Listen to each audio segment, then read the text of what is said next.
বাংলাদেশের ছবিটা সত্যি ভয় ধরা কোথাও গিয়ে সমাদৃতা। দেখো, যে সকল ছাত্রছাত্রীদের হাতে পেন থাকার কথা, চক থাকার কথা, ডাস্টার থাকার কথা, তাদের হাতে অস্ত্র।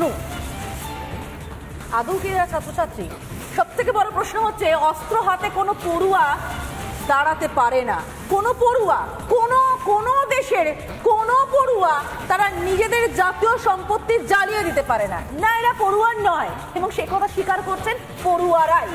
যমুনা টিভিতে সাংবাদিকের মুখোমুখি হয়ে ছাত্র নেত্রী তিনি পরিষ্কার বলে দিলেন, না, আমাদের হাতে আর আন্দোলনের রাশ নেই, আন্দোলনের রাশ চলে গিয়েছে জামাতের হাতে। তিনি স্বীকার করলেন যে সংখ্যালঘুরা অত্যাচারিত হচ্ছে বাংলাদেশে, এবং এটা চরম সত্যি। শুনুন তার মুখে।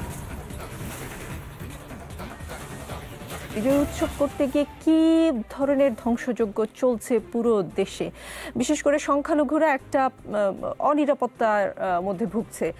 আপনাদের তো দায়িত্ব, আপনারা এই আন্দোলনের নেতৃত্ব দিয়েছেন, আপনাদেরকে সামনে রেখে ছাত্র জনতা এগিয়েছে। এখন এই ধরনের ধ্বংসযজ্ঞ চললে এর দায় তো আপনারা নেবেন না? নেবেন?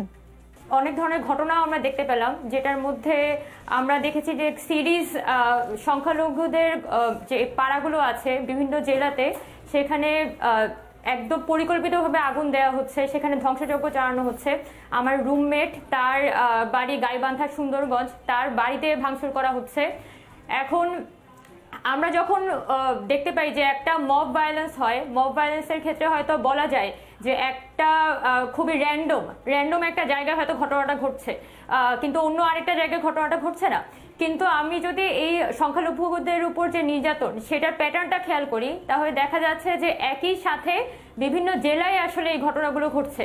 তার মানে কোনো একটা গোষ্ঠী একদম পরিকল্পিতভাবে এই ঘটনাটি ঘটানোর চেষ্টা করছে আমাদের যে আন্দোলন, আমাদের যে বিজয়, সেটাকে বাধাগ্রস্ত করার জন্য।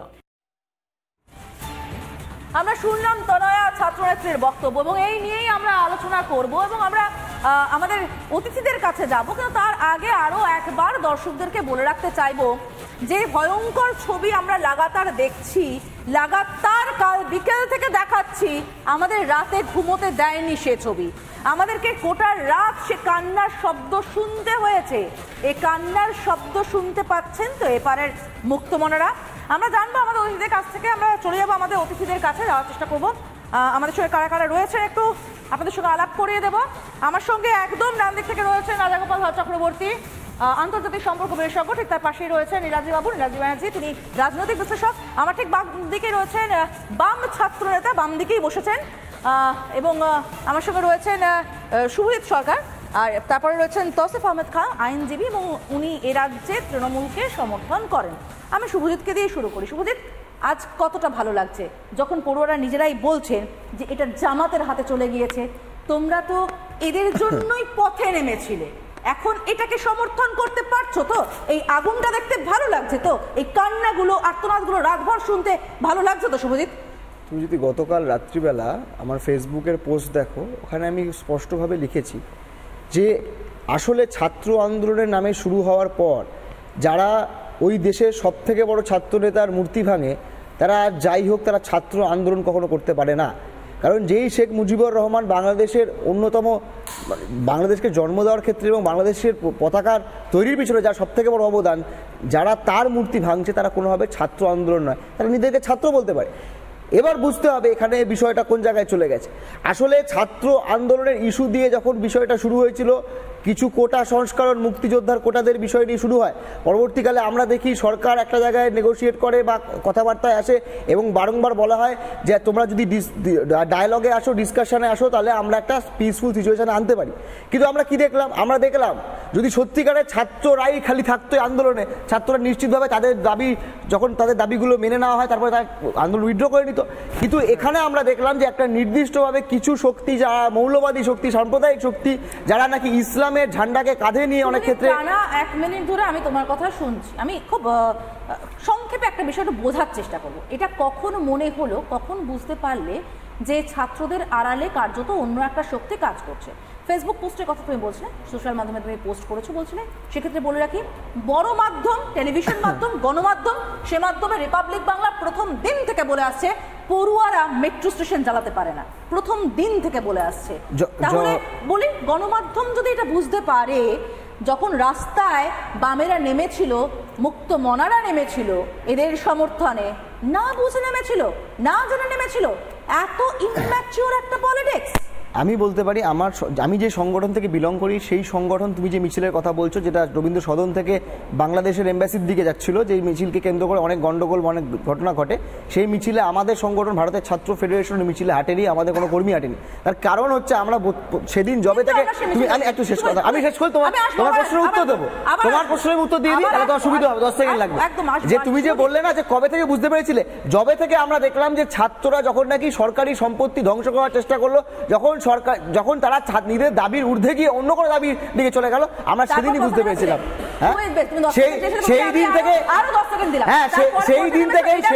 সেই দিন থেকেই আমরা এটাকে ক্রিটিসাইজ করেছি। আমরা বলেছি যে কোনোভাবে কোনো গণতান্ত্রিক যেভাবে ক্রিটিসাইজ করার কথা, নিশ্চয়ই বাংলাদেশ চলে যাবো না, নিশ্চয়ই বাংলাদেশ চলে যাবো প্রতিবাদ করবো না। আমি একদম আমরা বলেছি যে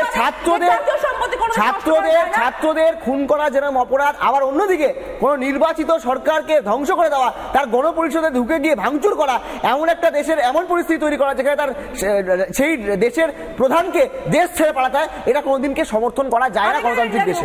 বাবু, কতটা মনে হচ্ছে শাক দিয়ে মাছ ঢাকার চেষ্টা চলছে? যদি সত্যি সত্যি এটাকে সমর্থন করছি না, এর বিরোধিতা করছি, এটাই বিষয় হয়ে থাকে, তাহলে যদি ছাত্রদের সমর্থনে পথে নামা যায় এপার বাংলায় বসে থেকে, তাহলে কেন এই ভয়ানক ধ্বংসাত্মক আন্দোলন যখন মাথা চাড়া দিচ্ছিল তার প্রতিবাদে পথে নামা গেল না? আজ মুক্ত মনেরা কোথায়? সমাদৃতা, যখন এইসব মুক্তমনা লিবারালরা কলকাতার রাস্তায় এবং সোশ্যাল মিডিয়ায় উত্তাল হচ্ছিলেন একটি ছবি নিয়ে, একজন বুক পেতে দিয়েছেন এই আশায় যে গুলি করবে না, তাকে গুলি করা হয়েছে এবং তিনি মারা গেছেন, ঠিক সেই সময় আমি রিপাবলিক বাংলা স্টুডিওয়ে বসে বলেছিলাম এটা কোনো ছাত্র আন্দোলন নয়, এটা একটা গণতান্ত্রিক সরকারের ওপর সন্ত্রাসবাদী আক্রমণ। আমি বলেছিলাম ওসামা বিন লাদেনও একসময় ছাত্র ছিলেন, আমরা সবাই একসময় ছাত্র ছিলাম, সন্ত্রাসবাদী ছাত্র এবং সাধারণ ছাত্রের মধ্যে ফারাক করা দরকার। আজকে যখন শেখ হাসিনাকে দেশ ছাড়তে হচ্ছে, যখন আমরা দেখছি শুধু শেখ হাসিনা নয়, শেখ মুজিব যিনি বাংলাদেশে গণতন্ত্রকে প্রতিষ্ঠা করেছিলেন, তার মূর্তির ওপর আঘাত আসছে, তখন এটা স্পষ্ট হয়ে যাচ্ছে এই আন্দোলন শুধু সন্ত্রাসবাদী আন্দোলন নয়, এর পেছনে পাকিস্তানি সন্ত্রাসবাদীদের যোগ থাকতে পারে। এখানে শুধু শেখ মুজিব বা শেখ হাসিনারা আক্রান্ত হচ্ছেন না, সংখ্যালঘুরা, ধর্মীয় সংখ্যালঘুরা যারা পাকিস্তানের বুকেও বারবার আক্রান্ত সামনে যখন আসছে তখন জানার অনেক কিছু রয়েছে আজকের এই আলোচনা থেকে, কিন্তু এই মুহূর্তে আরো একটা ব্রেকিং আমাদের কাছে এসে পৌঁছচ্ছে। যেমনটা আপনাদেরকে জানিয়েছিলাম, লাগাতার কভারেজ করা হচ্ছে বাংলাদেশের পরিস্থিতি নিয়ে, আর এই মুহূর্তে যেমনটা ব্রেকিং খবর উঠে আসছে, কিছুটা হলেও কারফিউ শিথিল করার ভাবনা চিন্তা। বাংলাদেশে আজ সকাল 6টা থেকে উঠে গেল কারফিউ। আরো একবার জানাই, আজ সকাল 6টা থেকে অর্থাৎ ভোর 6টা থেকে কারফিউ উঠে গেল এবং আজ সকাল থেকে বাংলাদেশের সমস্ত সরকারি, আধা সরকারি, স্বায়ত্তশাসিত এমনকি আধা স্বায়ত্তশাসিত বেসরকারি সংস্থান, কলকারখানা, স্কুল, কলেজ, মাদ্রাসা, বিশ্ববিদ্যালয় এবং সমস্ত শিক্ষা প্রতিষ্ঠান খোলা থাকছে। আজ ভোর 6টা থেকে কারফিউ তুলে নেওয়া হলো। যেমনটা ব্রেকিং এই মুহূর্তে আপনাদের সামনে তুলে ধরলাম, এর ঠিক পাশাপাশি এর প্রভাব এই রাজ্যে অর্থাৎ বাংলায় কোনো জায়গায় পড়েছে কিনা সীমান্তবর্তী এলাকার দিকে আমাদের নজর রাখতেই হচ্ছে, এবং সেই সীমান্তবর্তী এলাকা থেকে এই মুহূর্তে আমাদের প্রতিনিধি আমাদের সঙ্গে রয়েছে পলাশ। নিরাপত্তা ব্যবস্থা কতটা আঁটোসাঁটো করা হয়েছে এই মুহূর্তে এই সীমান্ত এলাকাতে?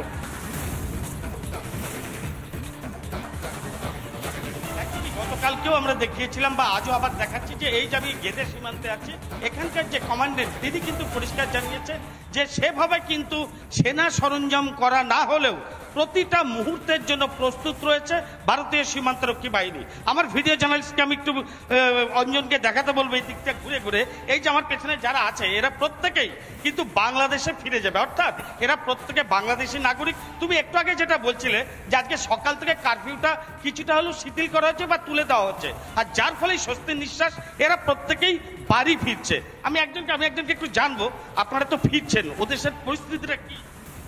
হ্যাঁ, পরিস্থিতি মোটামুটি এখন ভালো। কতটা ভালো বা কি বুঝতে পারছেন?